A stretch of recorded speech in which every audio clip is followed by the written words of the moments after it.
네, 이제 얼마 있으면 우리나라에는 또 설날 명절이 다가오고 있습니다. 독일 사람들은 이제 또 파싱이라고 해서 또 나름대로 여러 가지 이제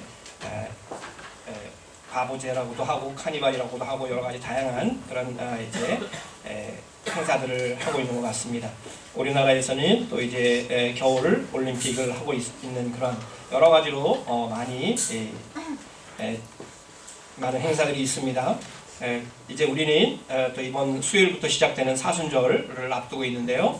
사순절부터 또 우리 경건한 마음으로 또 우리 주님의 그 은혜를 기억하고 또 함께 묵상하는 그런 절기로 나아가겠습니다. 오늘 저는 본 말씀 받들어서 일마다 때마다 라는 제목으로 함께 은혜를 나누고자 합니다. 우리가 시간 읽기를 하는 건 중요하다고 제가 많이 말씀드렸는데요. 아무튼 우리가 2018년이라는 이 어떤 숫자가 그냥 막연히 정해진 것이 아니라 우리 주님 오신지 우리 주님께서 오신지 2018년이 되었다는 것입니다. 주님의 해라고도 또 번역할 수도 있겠습니다. 아무튼 우리 주님께서 오신 주님과 동행하여 온 지 2018년이라고 할 수가 있겠습니다. 그러므로 지금 우리가 살고 있는 시간은 바로 우리가 주님과 날마다 더불어서 살아가는 그러한 시간이요 날짜이요 또한 해라고 볼 수가 있는 것입니다. 이러한 시간에는 이렇게 주님과 동행하는 시간에는 우리가 어떻게 순간순간마다를 살아가야 할지를 또한 깊이 생각하게 해주는 말씀인 것입니다. 동시에 시간의 주인은 시간의 주권자는 우리 하나님이시라는 그러한 신앙 고백적인 그러한 의미가 담겨 있다고 볼 수가 있습니다. 이처럼 날마다 하나님과 동행하여 온 지 이제 2000년의 시간이 지났는데 정말 2000년의 기독교 역사라고 이제 할 수 있는 이 시간 속에서 하나님 찾기 곧 수켄 이 하나님 찾기를 해온 사람들이 있습니다. 매일의 삶 속에서 하나님 찾기에 몰두해온 사람들이 있는데 이 사람들을 이제 수도사들이라고 할 수 있습니다. 독일 말로 이제 맹크라고 할 수도 있고요. 아무튼 이분들 수도사들인데 이분들은 정말 평생을 하나님을 찾아 나선 그러한 구도자들이었다고 할 수 있습니다. 그러므로 이 기독교 2000년의 역사를 우리가 돌이켜볼 때에 이 수도사로를 빼놓고는 기독교 역사를 바로 이해할 수가 없습니다. 유럽에서 가장 유명한 수도회는 6세기에 세워진 베네딕트 수도회라고 할 수가 있습니다. 우리 한국에서는 이제 외관에 있는 분도라고 하는 외관 베네딕트를 분도라고 한자어로 이제 표현하는데요. 베네딕트 수도회가 있고요. 또 1209년도에 세워진 아시시에서 태어난 성 프란시스가 세운 수도회가 있습니다. 그리고 이제 도미니크 수도회가 또 있습니다. 도미니카는 이제 1216년 아마 스페인 계열로 이제 볼 수가 있는데요. 이 세 수도원이 대표적인 수도원이라고 할 수가 있고 그 외에도 더 엄격하게 수도 생활을 해야 한다는 그러한 시토 수도회라든지 다양한 수도회들이 있습니다. 아무튼 이 수도회 사람들이 가지고 있던 그 마음은 정말 하나님을 내가 평생 동안 하나님만 찾겠다고 하는 그러한 마음과 신앙적인 열정이 있었던 사람입니다. 어떻게 그럼 하나님을 찾아가고 하루를 어떻게 보낼까를 이제 정해놓은 것이 베네딕트가 만들어 놓은 그 베네딕트 레귤라라고 하는 베네딕트 규칙서였습니다.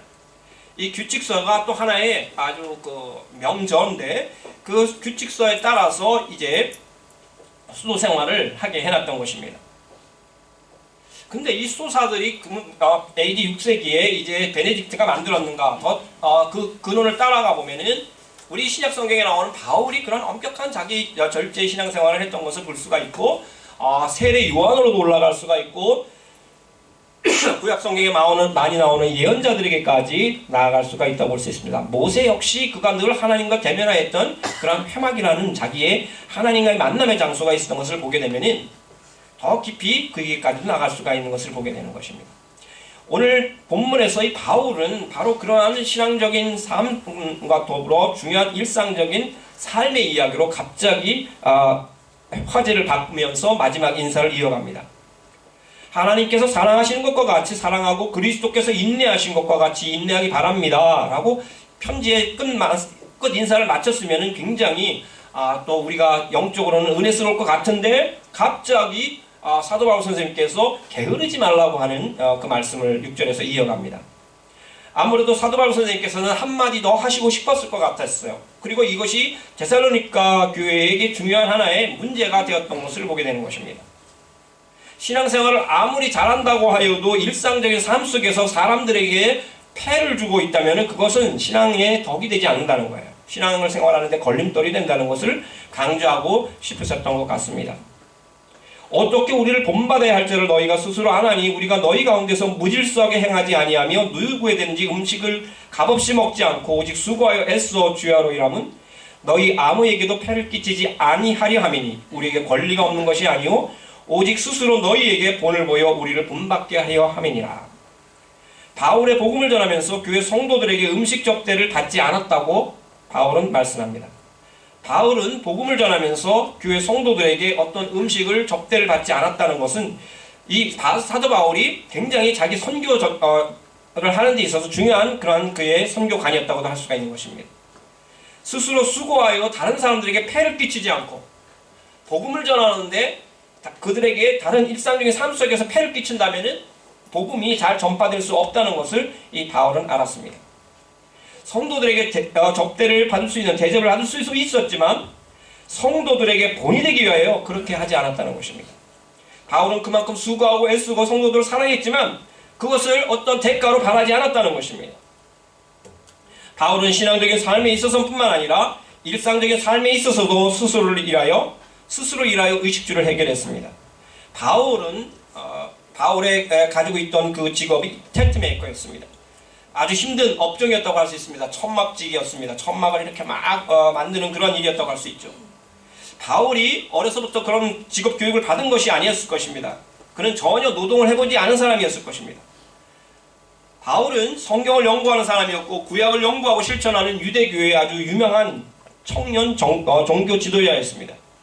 그런 그가 복음을 전하기 위해서 다닐 때에는 막노동을 하면서 자비량 전도를 하였다는 것입니다. 바로 성도들에게 하나님의 말씀을 잘 전파하기 위해서 바울은 스스로 생활하면서 복음을 전하였던 것입니다. 그렇게 수천 킬로를 떠돌아다니면서 그는 하나님의 복음을 전하였던 것입니다. 이런 바울의 눈에 데살로니가 교회 성도들 가운데 아주 일부가 일하지 아니하고 성도들에게 폐를 끼치면서 교회 생활을 하는 사람이 있다는 것을 알았습니다. 그래서 바울은 그렇게 해서 안 된다는 것을 강하게 권면하였던 것이죠. 우리가 너에게와 함께 있을 때에도 너에게 명하였거니와 누구든지 일하기 싫거든 먹지 말라 하지 않았느냐. 우리가 들은즉 너희 가운데 게으르게 행하여 도무지 일하지 아니하고 일을 만들기만 하는 자들이 있다 하니 이런 자들에게 우리가 명하고 주 예수 그리스도 안에서 권하기를 조용히 일하여 자기 양식을 먹으라 하노라. 일하기 싫거든 먹지도 말라는 말씀은 초대교회 당시에 아주 유명한 그러한 경험과 같은 말씀이었다고 할 수 있습니다.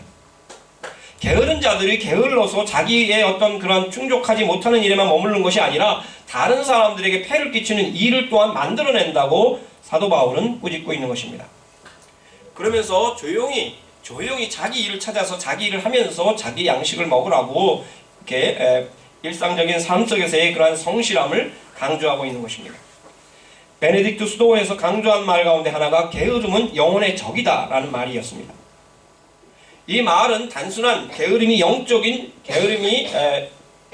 영적인 의미만을 가진다는 것을 의미하지 않았습니다. 수도원 생활은 보통 새벽 2시 혹은 3시부터 저녁 6시 30분까지였다고 합니다. 그러니까 해가 뜨기 바로 아주 짙은 어둠부터 해가 떨어질 때까지 그들은 수도원에 기도 생활을 했습니다. 하루 8번의 기도를 하였다고 합니다. 그러나 그들이 기도만 하지 않았다는 것입니다. 수도원들의 기본 모토는 라보라레 에스토라레 기도하라 그리고 일하라였습니다. 베텐 und arbeiten 기도하라 그리고 일하라.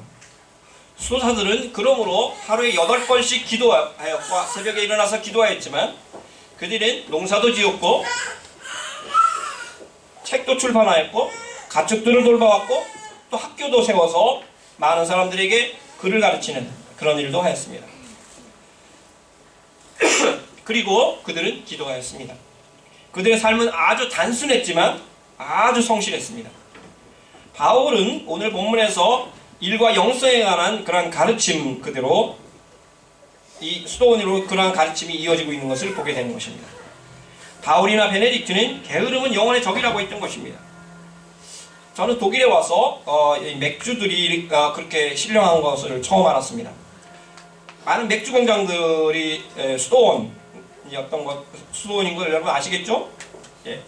세계에서 가장 오래된 수도원 맥주 공장이 우리 이 지역에서 가까운 곳에 있습니다. 1050년에 세워진 이곳 클로스터 벨텐버그라고 하는 곳이 있는데요. 이제 레겐스부르크 지나가다가 도나우강을 끼고서 내려가면 이 멋진 수도원이 나타납니다. 사진 있나요? 멋있죠? 네. 강가인데 꼭 가보시기 바랍니다. 네. 강가에 있어가지고 많이 잠기기도 했어요. 네. 그래서 아무튼 너무 멋있는 수도원입니다. 레스토랑도 있고 또 맥주도 있고요. 그래요. 네, 아무튼 이 벨텐버그이 1050년부터 맥주를 만들어온 가장 유럽에서 오래된 그러한 뭐라고 하나요? 맥주 만드는데 브로이어라이라고 하나요? 아무튼 그런 이제 곳이 여기 이곳입니다. 대표적인 곳입니다. 여러분들 뭐 이렇게 제가 권하는 건 아니지만 제가 슈퍼마켓 가면 팔아요. 아무튼 경건해요. 십자가가 이렇게 그려져 있고 마크도 멋있습니다. 아무튼 수도사들이 왜 이랬을까? 왜 수도원에서 프란치스카노 거기서도 또 만들고 또 바울 어쩌면서도 파울라노라는 것도 있고 뭐 이렇게 다 굉장히 경건한 이름을 맥주들에 갖다 붙였어. 왜 그랬을까요? 저는 아직도 잘 모르겠는데 수도사들이 그 쉽지 않은 공정들을 감당해낼 수 있는 그러한 유일한 모임이었을 것 같기도 하고 또 그 맥주를 통해서 사람들에게 기쁨을 주는 음료라고 생각을 했기 때문에 일상적인 음료라고 생각했기 때문에 그렇다고도 볼 수가 있습니다. 아무튼 이 수도사들은 스스로 일하면서 하나님 찾기에 열심을 내었던 그러한 삶을 살아갔습니다. 바울은 일상적인 삶에서 성실함을 신앙 못지않게 강조했습니다. 이러한 맥락이 수도원, 루터, 칼빈에게 이르러서 이제 모든 직업은 거룩한 하나님의 소명이라고 하는 그런 신학으로 이어졌고요. 막스 베버라고 하는 1520년대 프로테스탄트 윤리와 자본주의 정신이라고 하는 그 책을 쓴 이분은 바로 이 오늘날의 풍요로운 자본주의의 근원은 바로 개신교, 기독교에 있다고 이제 이야기를 하게 됐던 것입니다. 사도 바울 선생님은 나아가서 선을 행하되 낙심하지 말라는 말씀을 하였습니다. 바울은 일상적인 삶과 노동을 선하게 생각하였습니다. 바울 당시의 로마 세계에서 노동은 노예들이 하는 거였고 그래서 노동을 천하게 여겼습니다. 근데 바울은 선을 행하가 낙심하지 말라는 말씀으로 노동을 선하게 생각했던 것입니다.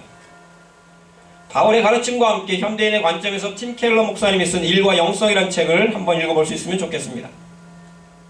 이 책의 목차 가운데 첫 번째 목차가 인상적입니다. 일과 쉼의 균형이 필요하다. 일과 쉼의 균형이 필요하다. 행복하고 싶다면 주님처럼 일하고 주님처럼 쉬라.